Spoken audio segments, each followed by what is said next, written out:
All right. Recall that we have started talking about conditional expectations, right? And the idea was that here we will first define conditional expectations, and based on that, we will define what conditional probabilities are. All right. Now, to do conditional expectations, we need certain tools from measure theory. So we said that we need certain tools about taking derivatives of measures. One of the results in measure theory, which talks about taking derivative of one measure with respect to another, is the so-called Radon-Nikodym theorem. So last time we stated the Radon-Nikodym theorem, and we proved a part of it. Okay. Now, by the way, to state Radon-Nikodym theorem, we also had to introduce this new concept called absolute continuity of measures. So anyway, what we'll do now is we'll start talking about conditional expectations. All right, so let me go ahead and turn off the camera and share the iPad screen with you. All right. So recall, here's what this was from the previous time, right? So here's what our plan is, right? We have omega fp, which is a probability space, and x is an integrable random variable. G subset of f is some sigma algebra. And what we'll do is we'll think of G as information available to an observer. Now, what we want to do is we want to define E of x given G. How should you think of E of x given G? Well, you can think of E of x given G as the best guess of x given the information G. E of x given G is going to be called the conditional expectation of x given G. Now, of course, we have not defined anything yet. The tools we'll need are first we'll need the notion of absolute continuity of measures, and then we'll need something called the Radon-Nikodym theorem. Okay, we saw what absolute continuity is last time. So suppose omega f is a measurable space, and suppose I have mu and nu, which are measures on omega f. I will say that nu is absolutely continuous with respect to mu if whenever I have a measurable set with mu measure 0, then it must have nu measure 0. Okay, and absolute continuity is abbreviated by this symbol here, which looks like nu much less than mu. It's actually nu absolutely continuous with respect to mu. Excuse me.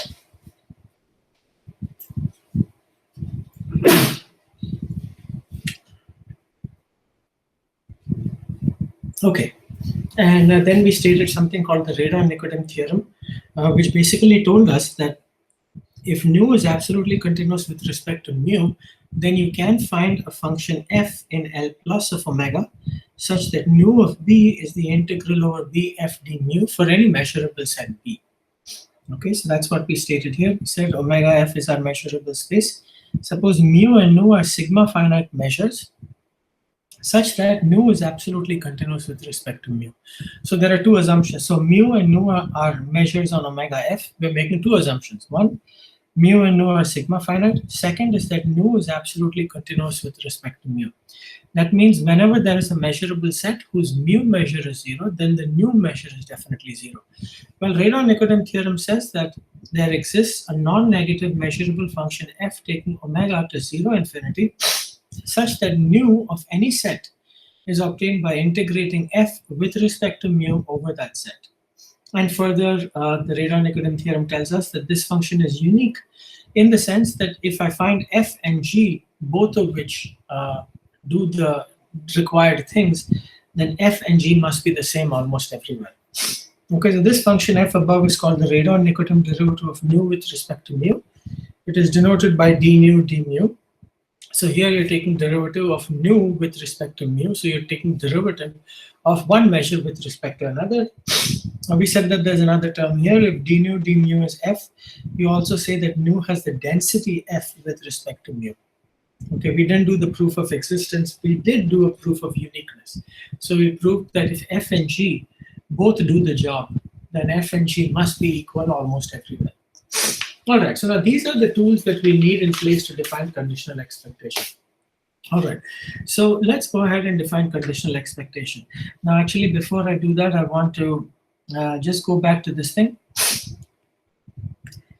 So we'll be working with x, which is an integrable random variable on omega fp, and g, is going to be a sub sigma algebra of f. We will think of G as information available to an observer, and we will define E of x given G. Now, before I go any further, I want to say that E of x given G is typically a random variable. So, the conditional expectation of a random variable will turn out to be another random variable.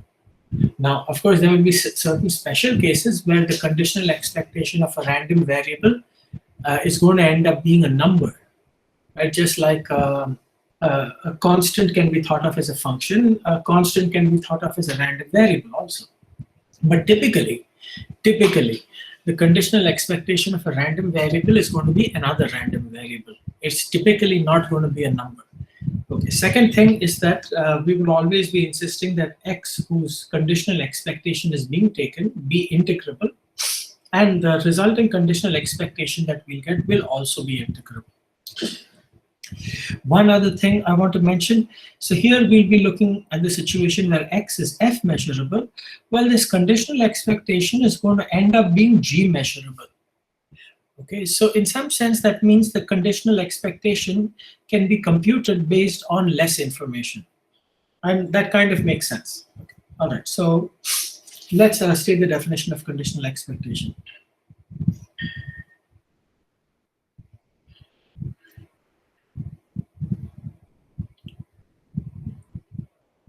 So here's the definition.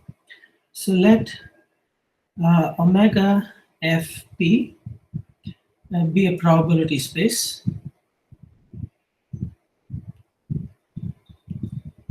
and suppose, excuse me a second.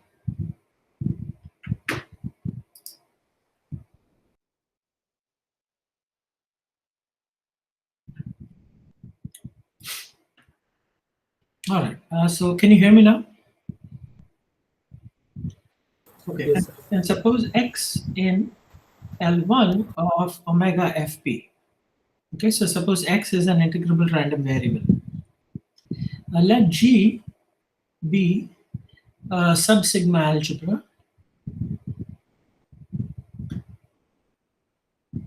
of f. As announced earlier, we will be thinking of G as information available to us. Now, so a random variable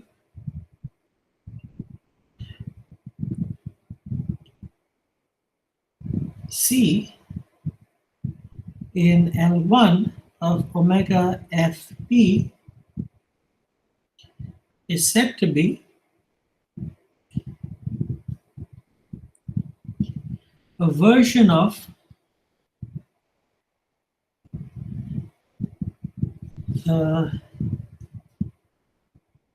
actually, let me erase this for right now.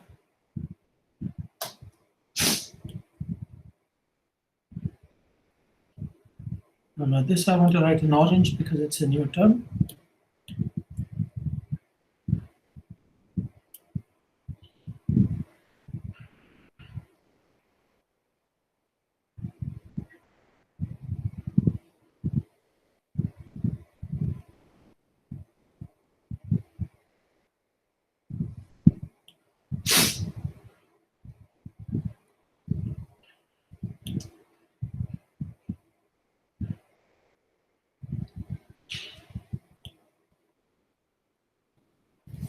All right, let me just pause for a second. Okay, so omega fp is a probability space, and suppose x is an L1 of omega fp. So x is an integrable random variable. Let G be a sub-sigma algebra of f. I want to define the conditional expectation of x given G. So I will say that a random variable C, which is an L1 of omega fp, is the conditional expectation of x given G, denoted E of x given G if two criteria are satisfied. Now you will see that earlier I had written something here and I have now left some room. We'll come back to that in a second. If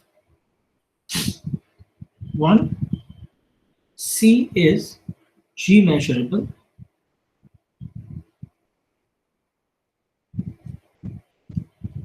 and 2, for any A in G,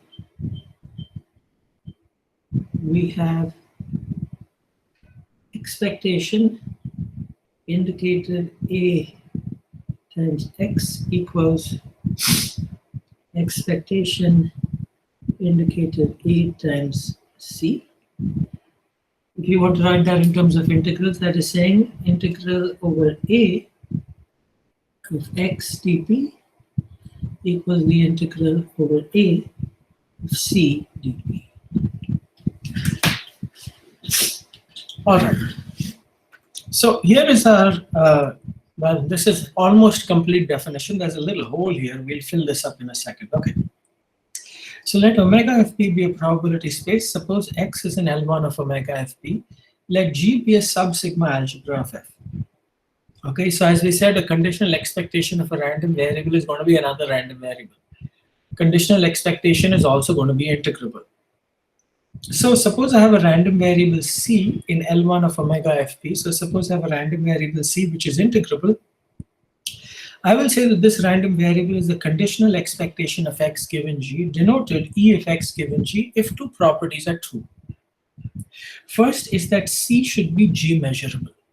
Now, you can interpret this as the following.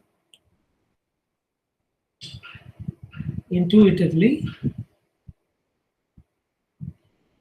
an observer who has information G can compute C. Okay, so intuitively you can think of C being G measurable as saying that an observer who has the information G can compute C.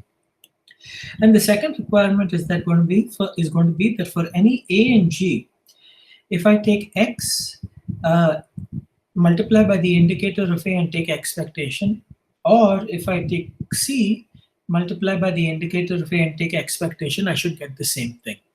Okay.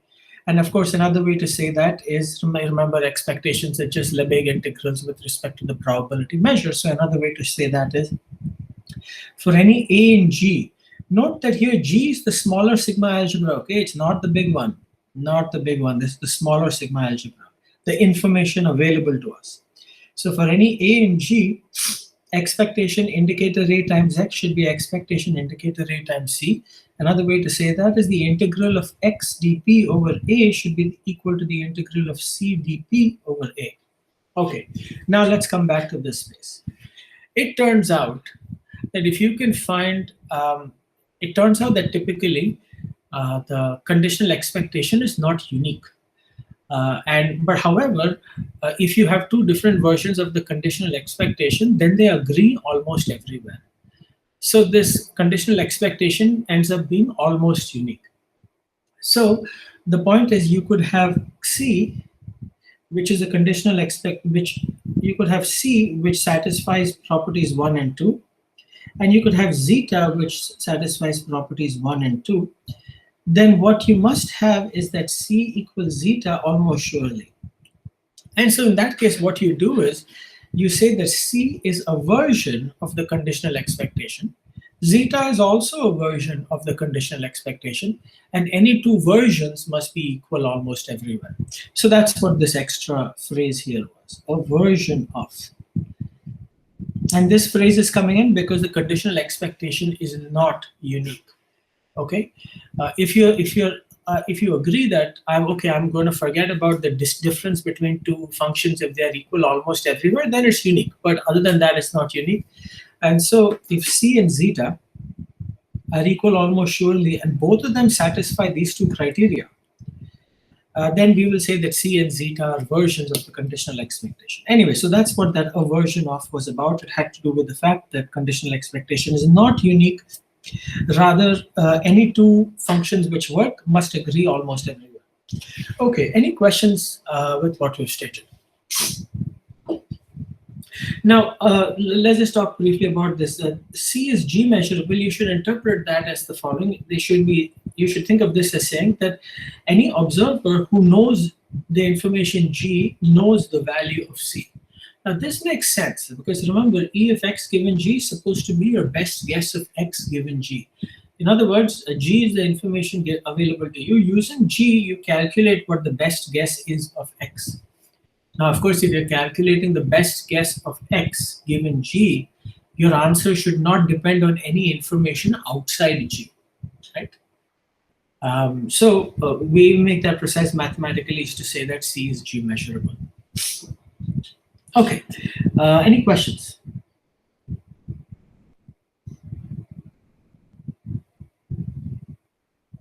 All right, so let's do a couple of things. Let's first prove uniqueness, and then we'll prove existence. In existence, we will use the Radon-Nikodym theorem, lemma. So notation as above.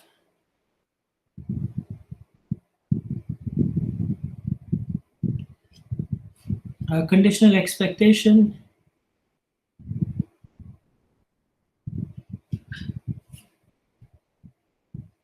If it exists, is unique. Okay, so excuse me.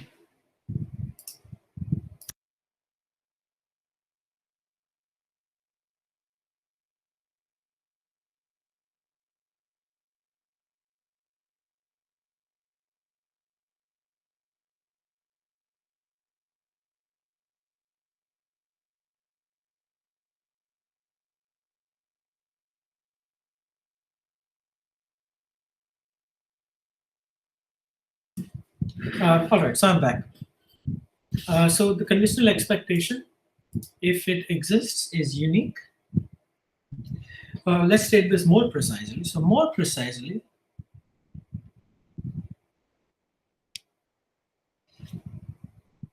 if C equals E of X given G and zeta equals E of X given G, then C equals zeta,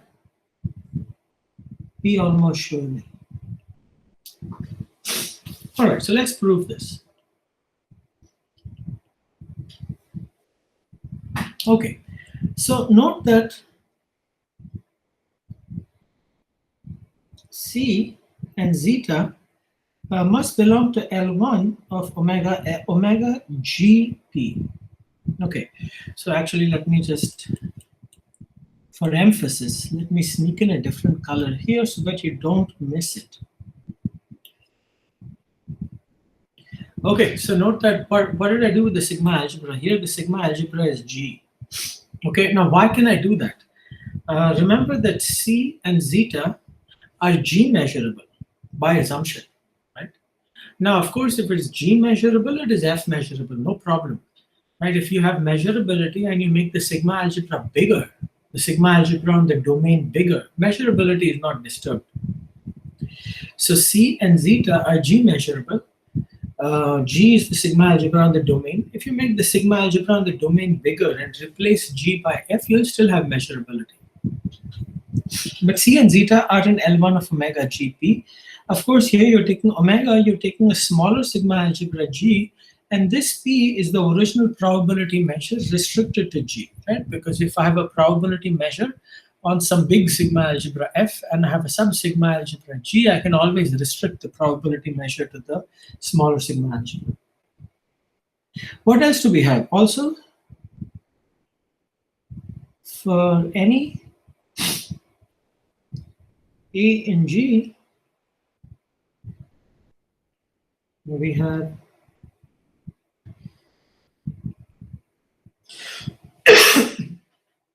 expectation indicator A X equals, actually let me do the following. We have expectation indicator A C equals expectation indicator A X. Why is this true? This is true because C is E of X given G.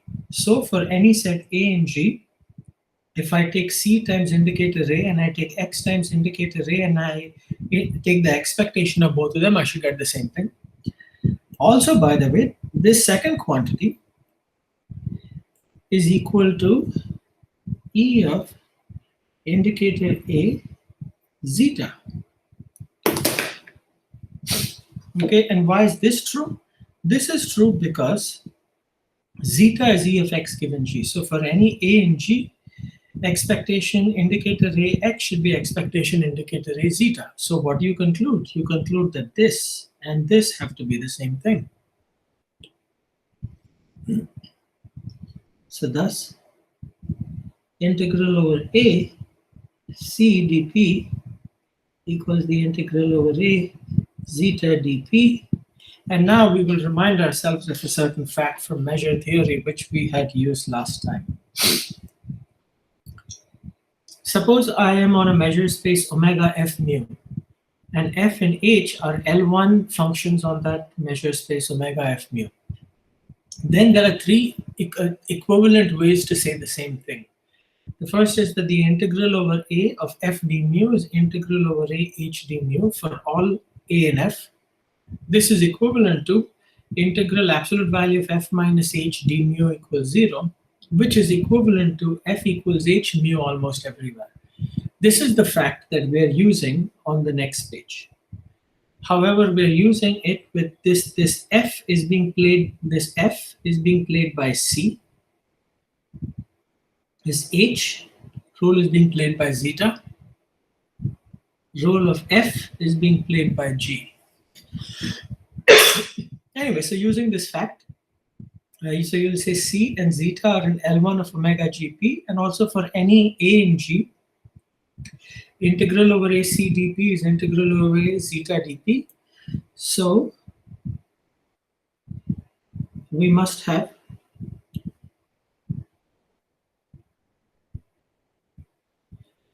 C equals zeta P almost surely. By the way, one of the things you did need in here was that C and zeta are G measurable. Okay? If C and zeta were not G measurable, you would not be able to necessarily reach this conclusion. Okay, but C and zeta are going to be G measurable because they're both versions of the conditional expectation. Any questions? All right, so this says that conditional expectation, if it exists, is unique. And now we will prove that conditional expectation does in fact exist.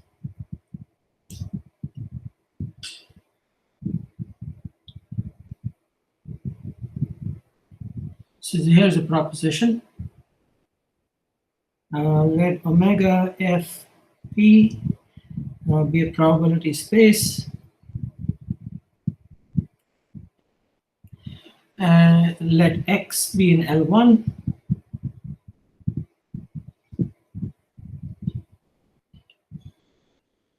And suppose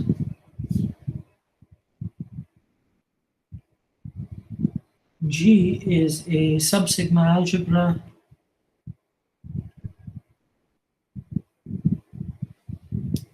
of F,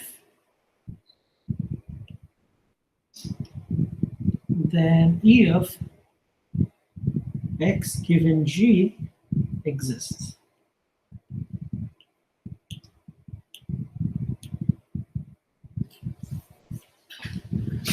All right, so let's prove this.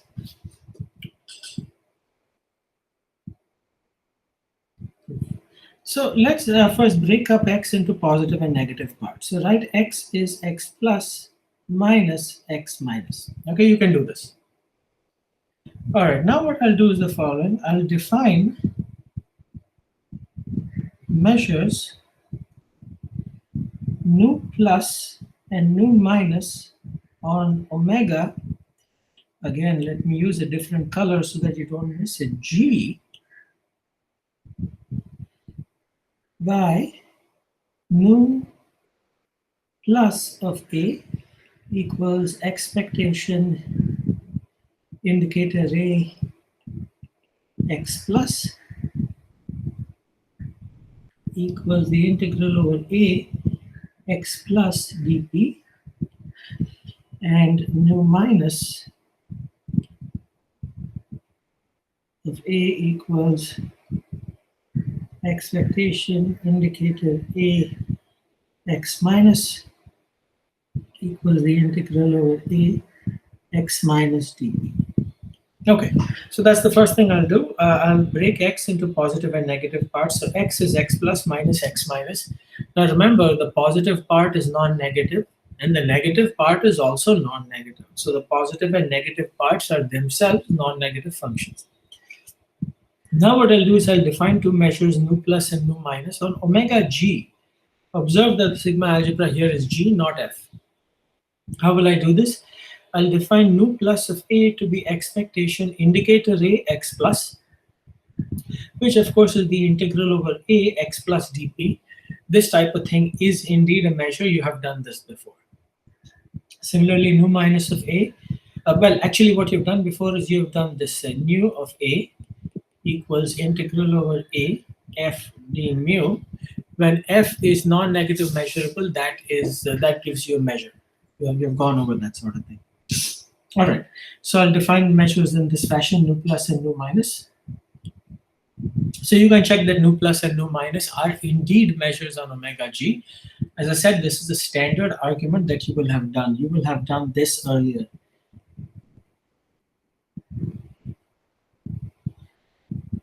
Right? If f is an L plus of omega, and I take nu of a equals integral over a f d mu, then nu is going to be a measure. Okay.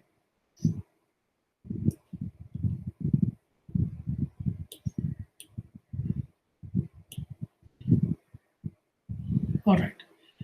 So then what can you say? So then nu plus, nu minus they're finite measures. Right? Why are they finite measures? They're finite measures because x is an L1. Right? Since x is an L1, what you know is that integral over omega x plus dp equals ex plus is finite. And similarly, integral over omega x minus dp equals ex minus is also finite. Right? Okay, so these guys are finite measures. Nu plus nu minus are finite measures on omega g such that nu plus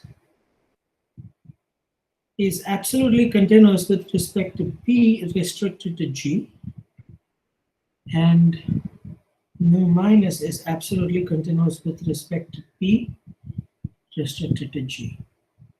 Okay, just a bit of notation. P, this vertical line g, this is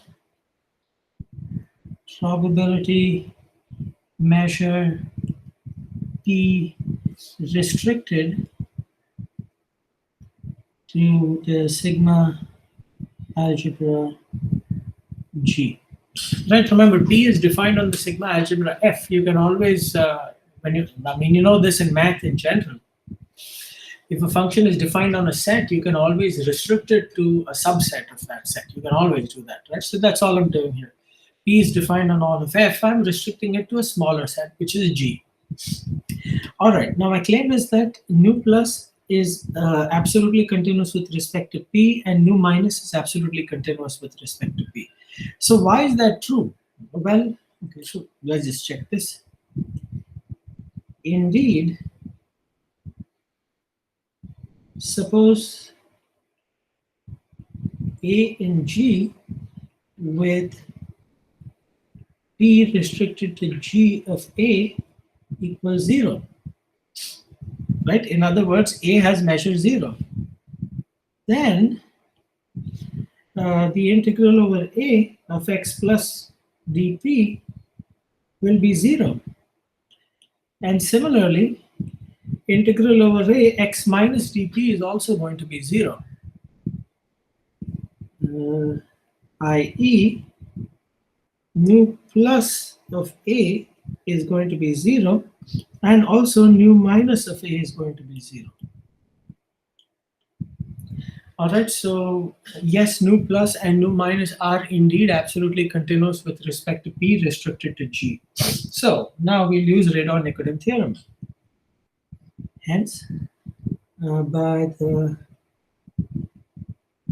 Radon-Nikodym theorem,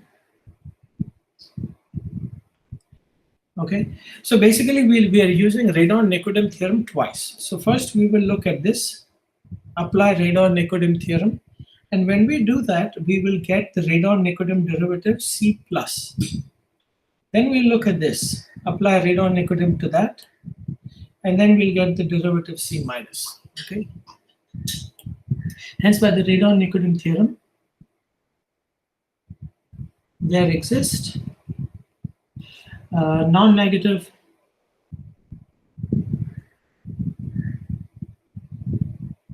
G measurable. Okay, again, let me not.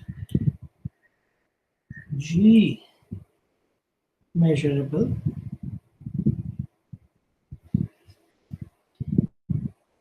functions C plus C minus on omega such that, okay, remember all our action is now taking place on the sigma algebra G, all right? Non-negative G measurable function C plus C minus on omega such that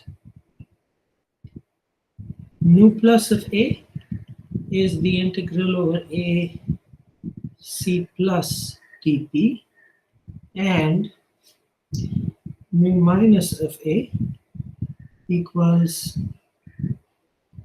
integral over A C minus dp for all A and G. Okay, so this is just a direct application of Radon-Nikodym theorem.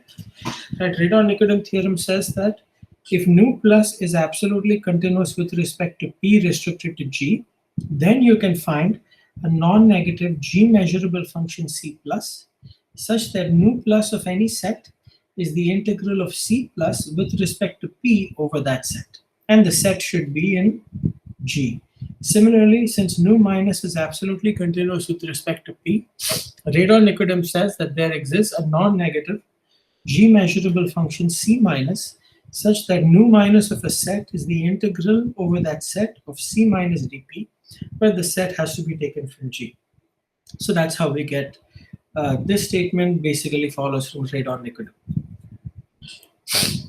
All right. All right, so now we're almost done. So now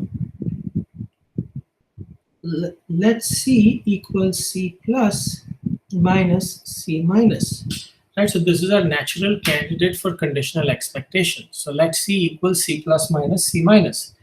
Now what we still need to do, okay, so what we have done so far is we have identified a candidate, which is very likely going to be the conditional expectation. All this we've done is basically to identify a candidate. Now we have to prove that the candidate is in fact the conditional expectation. So that's what we're going to do. So this part was about identifying a candidate. Now we'll show that the candidate does in fact work and is in fact the conditional expectation. Okay, so now let C be C plus minus C minus. Now, to be conditional expectation, C has to satisfy two criteria. The first is that C should be G measurable. Second is if I take any set A and G, and I take expectation indicator ray X, that should match with expectation indicator ray C. All right, now the first guy is straightforward. So remember, C plus and C minus individually are G measurable, so their difference is G measurable. So clearly C is G measurable. I'm not going to write out the reason. The reason is that C is simply a difference of measurable functions, where it is measurable. Also, now let's look at the integrability part. So since X is integrable,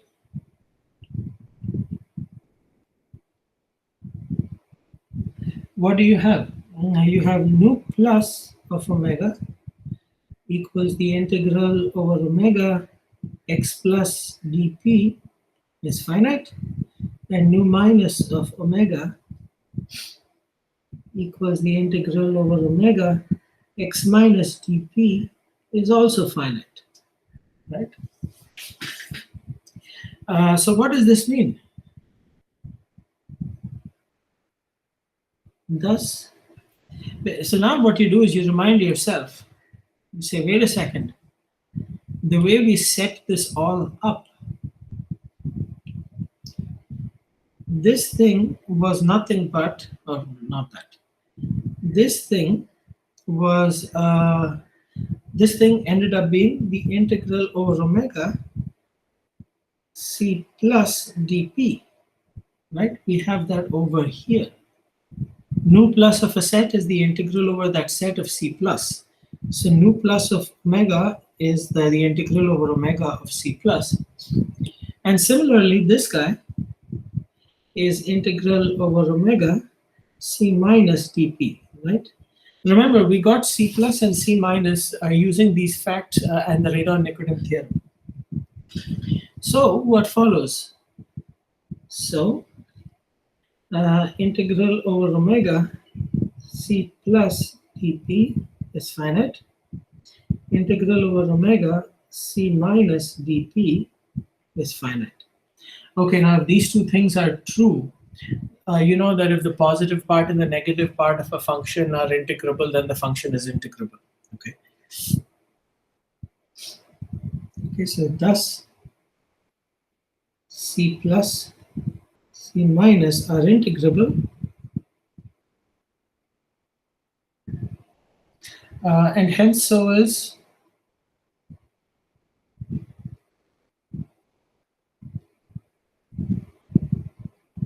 c equals c plus minus c minus. Okay, so this was another thing that was there in the definition. 5 minutes back, I didn't remind you of this, but this is another thing that has to happen. C should satisfy property 1, it should satisfy property 2, but before you even get started with 1 and 2, C should be integrable. Okay, otherwise you can't really start this whole argument. Okay, so here we're convincing ourselves that C is integrable, we got that. C is G measurable, we got that. So now we just need to show that this property 2 holds. Okay. All right, so that's all that's left to do. So finally, for any A in G, what are you going to have? If I take expectation of indicator A, C, this is going to be expectation indicator A, C plus minus C minus. Right, this is just by breaking up a function into positive and negative parts. Now remember, this guy and this guy are integrable. Okay, so you can safely do the thing I'm about to do. So this is E of indicator A, C plus minus expectation indicator A, C minus. Okay, do you agree with that? Now, okay, by the way, let me just write this out in one other way.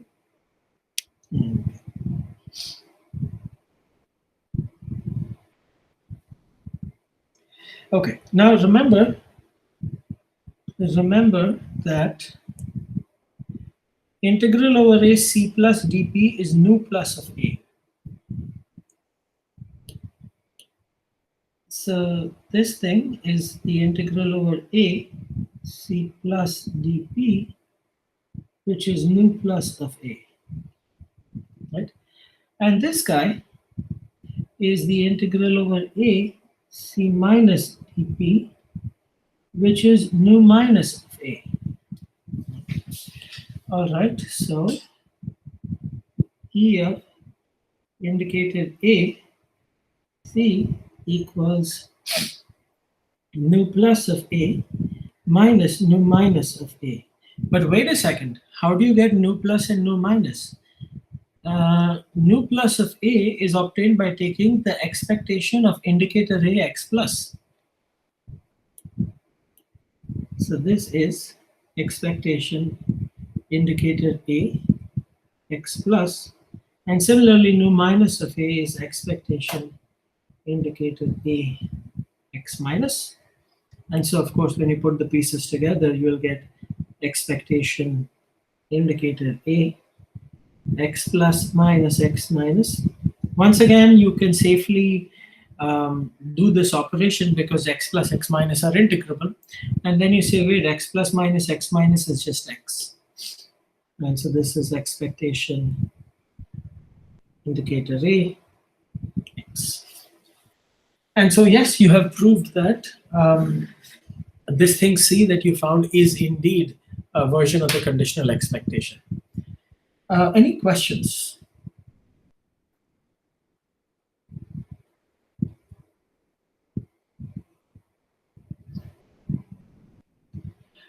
Okay, so the next order of business is going to be a long list of properties of conditional expectations. So let me start with that list. And I don't know if we'll be able to prove, well, obviously we won't be able to prove everything this time, but we'll start slowly chipping our way through this. Okay. So this is a proposition. All right. Let omega fp be a probability space.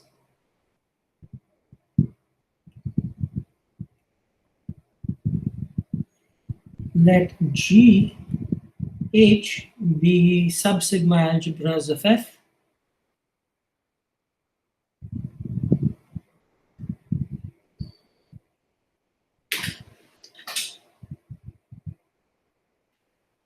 And let X, X1, X2. Actually, later on, I will need others also. So let me do the following. And let X, Xn, n going from 1 to infinity, be integrable random variables on omega fp.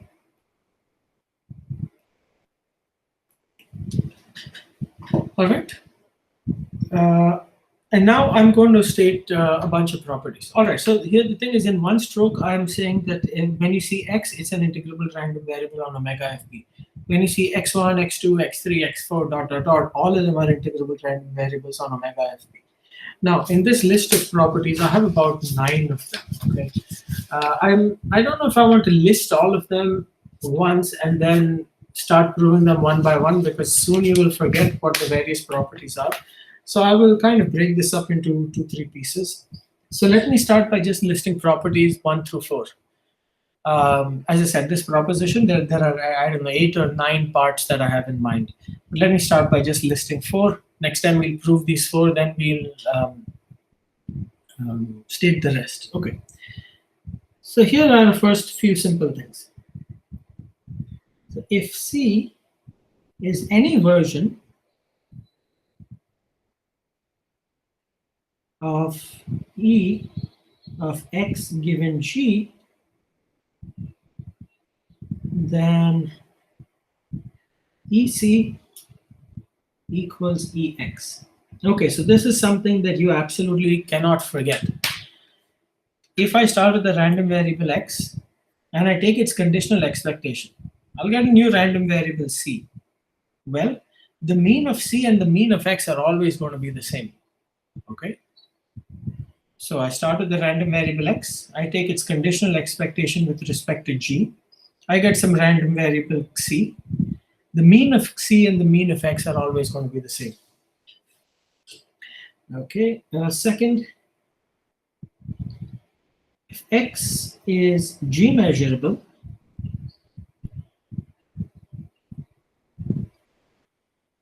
then E of X given G is X itself. All right. In other words, if X already can be computed based on G, then the best guess of X based on G is X itself. The third one is linearity. For alpha 1, alpha 2 in R, suppose I take the conditional expectation of alpha 1 x1 plus alpha 2 x2 given G, what I will get is alpha 1 expectation of x1 given G plus alpha 2 expectation of x2 given G. Now, of course, this will only hold P almost surely. Right? Because remember, conditional expectations are only defined up to sets of measure 0. Of course, I could have written this for 3 or 4 or n of them, but you know that as soon as it's true for 2, you can prove by induction that it's true for any finite linear combination. Okay, and then the last one I want to say, by the way, let me give this a name. This is, of course, linearity for obvious reasons. If I say linearity, you should know why this is linearity. And the fourth one is the following. Let me give it a name. Let me call it positivity. Basically, what this is saying is that if x is non-negative, its conditional expectation is also going to be non-negative.